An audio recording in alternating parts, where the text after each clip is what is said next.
Pues tiempo, por tanto, para ir y entrar en detalle de los grandes asuntos que centran esta mañana, sobre todo, el escenario del tablero internacional de la geopolítica. Santiago Armesilla, rector del Instituto Beatriz Galindo, La Latina, politólogo y economista. Muy buenos días. Muy buenos días, un placer. Bueno, quería preguntarte, antes de cómo se está viendo esa figura de Joe Biden, lo que ha sido ese discurso inaugural de la cumbre de la OTAN, en el que dice que la alianza está más fuerte que nunca, que son 32 miembros prometiendo nuevos sistemas de misiles antiaéreos para Ucrania y señalando que Rusia está perdiendo la guerra. ¿Qué destacas de ese discurso y hasta cuánto compartes que está más fuerte que nunca esa OTAN? Bueno, la OTAN es una organización internacional fuerte, eso no lo puede dudar nadie. Quiero decir, más de 70 años desde que se creó en la Primera Guerra Fría lo avalan. Pero ahora bien, quiero decir, es un discurso para la galería, para envalentonarse a los propios miembros que están dentro de esta organización, dentro del contexto de una Segunda Guerra Fría con un momento caliente en Ucrania. Entiendo además que es importante para Biden ejercitar este tipo de discurso optimista, porque Estados Unidos es el Estado miembro de la OTAN y el más interesado en mantenerla, que más dinero invierte en la misma y que más necesidad tiene de la misma para asegurar su dominio geopolítico en Europa Central, en Europa continental y en lo que es el inicio de la media luna que Spykman, el discípulo de Mackinder, dijo en la cual había que generar caos para que en el área pivote euroasiático central pues no pudiera dominar el mundo. Teorías geopolíticas que siempre han estado de moda en el mundo anglosajón. Yo creo que Biden además ha dicho prácticamente que Ucrania va a ganar la guerra y tiene que hacerlo también por otro motivo interno, y son las elecciones en Estados Unidos. Porque Donald Trump seguramente cuando llegue al poder, otra cosa es que lo pueda conseguir, intente reestructurar esta organización, la OTAN, a la que le ve en muchos aspectos no obsoleta, pero sí necesitada de grandes reformas, entre otras que Estados Unidos pues siga aportando dinero, pero que el resto de socios pues aporten más medios militares y más medios económicos de los que aportan.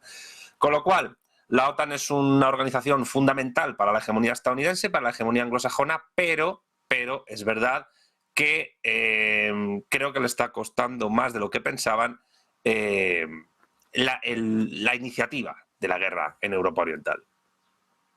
En ese escenario hemos visto cómo Santiago ha vuelto a poner sobre la mesa ese compromiso para seguir rearmando a Ucrania, porque el frente de batalla sigue siendo delicado. De hecho, lo que ha sido la antesala a esta cumbre, vivíamos además ese fuerte azote, esos 40 misiles contra Kiev, junto con lo que era, además se marcaba el daño a ese hospital infantil, y en un momento en el que además Putin está intensificando su agenda de contactos con lo que es su red de aliados, tal vez dibujándose aún más lo que son los dos frentes ahora mismo.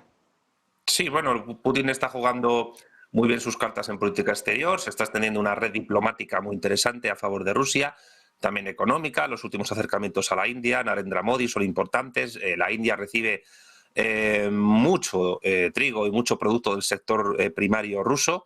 Y bueno, por no hablar de China, que es la gran interesada en que a Rusia le vaya bien en la guerra, sin necesidad de meterse, obviamente, en ella, porque China tiene una política en relaciones internacionales de no entrometerse, en teoría, en ningún asunto interno de ninguna nación. Tienen problemas en la OTAN para llegar a eso que se llama sur global, donde Rusia sí está desarrollando una diplomacia muy inteligente, y creo que esa diplomacia, pues hay que decirlo, viene de la herencia diplomática que tenía ya en la Unión Soviética. La OTAN, creo que como organización militar puede tener su importancia, pero una de las cosas que les falta al bloque, digamos, mal llamado occidental, es tener una diplomacia y una política exterior unitaria, que Rusia sí tiene y que China sí tiene. Y ese es uno de los grandes problemas, porque las batallas, las guerras frías no se ganan solo en el ámbito caliente de desplegar tropas en un terreno para ganar un conflicto bélico. También se ganan con política exterior eficiente, con diplomacia eficiente, con poder federativo eficiente, y eso de momento no está unificado, y dudo mucho que se pueda unificar en el campo de la Unión Europea y de la OTAN. Entonces, ahí tenemos un problema, porque Rusia, y hay que valorar aquí la labor de Sergei Lavrov, lo está haciendo bastante bien. Precisamente mirando, ¿no?, lo que está siendo los dos frentes, lo que es ese occidente, esa OTAN frente a lo que es Rusia, vemos cómo la OTAN en esta cumbre, también Biden ha condecorado por sorpresa a Jens Stoltenberg, señalando cómo él ha conseguido unir a los aliados. Bueno, en ese escenario llega Mark Rutte. No sé hasta qué punto crees que puede cambiar, más allá, ¿no?, de lo que pueda ser ahora, te pregunto después sobre un relevo en Estados Unidos, pero esa figura de Jens Stoltenberg, ¿hasta qué punto él ha sido clave para esa unidad? Una vez que, por otra parte, es verdad, ha conseguido que muchos de los aliados incrementen ese compromiso de gasto en defensa, pero claro, siempre ha habido y sigue habiendo esas voces discordantes sobre si atacar o no territorio ruso con armas occidentales. ¿Cómo ves ese cambio? Bueno, yo, en primer lugar, creo que no va a haber mucha discontinuidad en lo que a política de la OTAN se refiere entre Mark Rutte y Jens Stoltenberg. Yo creo que están en la misma línea. Yo, en segundo lugar, no creo realmente que la OTAN haya tenido nunca ningún tipo de disenso histórico, más allá de la época en que Francia se salió del aparato militar con De Gaulle, pero nunca se salió, aunque se salió del liderazgo militar otanista, Francia se mantuvo. Pero es verdad que ningún miembro de la OTAN pues ha puesto problemas a la propia organización. Ninguno se ha salido, básicamente. Y aunque Stoltenberg es verdad que ha organizado a todos los países en la dirección de defender, de apoyar a Ucrania, pues sabemos ahora que la Agencia de Adquisiciones de la OTAN ha adquirido un montón de misiles FIM-92 Stinger, que hay que decir que tienen más de 40 años de existencia. Si no me equivoco, pues empiezan a fabricarse en el año 80-81 y a distribuirse. Sin embargo, pues hay miembros de la propia OTAN que no están buscando, digamos, una política de tanta hostilidad hacia Rusia y de tanto apoyo explícito a Ucrania. Y creo que aquí hay que señalar dos países que fundamentalmente están teniendo también su propia política exterior de una manera inteligente. Uno es Turquía, con Erdogan, que yo creo que por motivos obvios, porque Turquía, aunque está dentro de la OTAN, también juega a su propio juego diplomático y político por inercia otomana. Y luego está Hungría. Víctor Orbán está llevando a cabo una política exterior un poco aparte, no digo de ruptura total, pero sí bastante alejada de esa búsqueda de tensión que está buscando la OTAN en Ucrania. Ha estado en China, tiene una relación con Putin muy, muy directa. Y claro, es evidente, porque Ucrania tiene frontera terrestre con Hungría, y eso pues a Hungría no le interesa que escale a nivel conflictivo, ni tampoco le interesa que a lo mejor en un momento dado tropas rusas puedan llegar a su frontera. En ese sentido, ¿ha habido unidad? Sí, pero ¿ha habido también estados que se han salido un poco del guión? También. Lo que creo que el desafío que tiene Rutte actualmente es ver si él puede apaciguar o puede reconducir esas salidas de guión que han tenido Turquía y Hungría. De momento, veríamos a ver qué más estados hacen eso, a no ser que puedan cambiar los gobiernos en estos dos estados, que por lo menos en el caso de Turquía lo veo complicado. Mirando precisamente a lo que va a ser el avance de la OTAN, ya tenemos nuevo secretario general, pero sin lugar a dudas la principal figura de la alianza es ese Estados Unidos. Elecciones en noviembre. Donald Trump ya desde hace meses lleva poniendo en cuestionamiento algunos de los principios si los aliados no cumplían con su compromiso de gasto en defensa. Stoltenberg celebraba cómo cada vez más se está avivando esas cifras, pero sin embargo en lo que ha sido la última intervención de Trump a través de su propia red social, de Truth Social, decía: bueno, a ver, en ese escenario, y si queremos ser iguales, para llegar a esa igualdad, Europa tiene que poner a la Unión Europea 100.000 millones.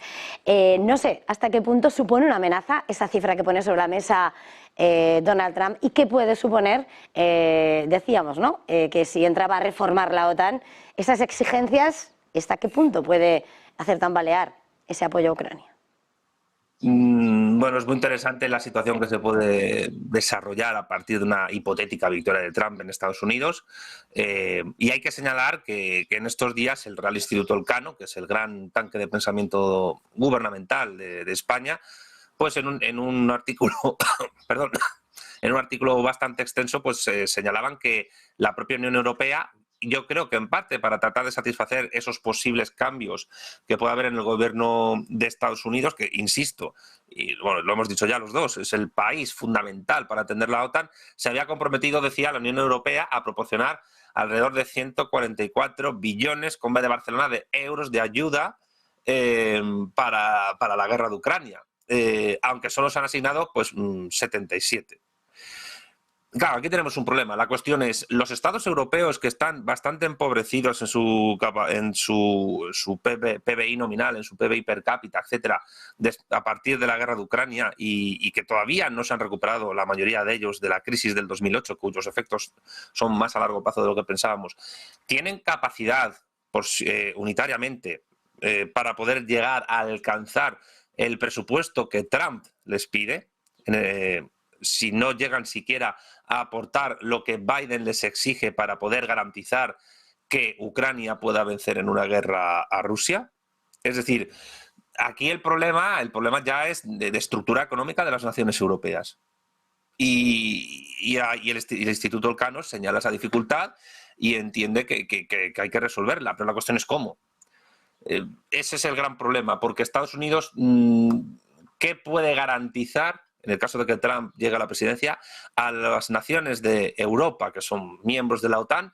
¿Qué puede garantizar a nivel, por supuesto, militar, pero también comercial, diplomático, etcétera, a estas naciones a cambio de esa subida de presupuesto que para algunas puede suponer un esfuerzo económico tremendo, porque tienen problemas internos, administrativos, etcétera, que vienen de largo recorrido y que no son fáciles de resolver? Yo creo que esto es uno de los problemas que tiene la OTAN a medio plazo, y que independientemente de la unidad de discurso y de acción que todas ellas tengan, pues esto sí yo creo que puede generar como mínimo fricciones, porque la estructura económica, insisto, de muchas naciones que son parte de esta organización no da para realizar ese apoyo, esa subida de aumento de gasto militar. Pues muchísimas gracias, Santiago Remesía, una vez más por estar aquí en Negocios Televisión. Feliz jornada, feliz negocio. Gracias.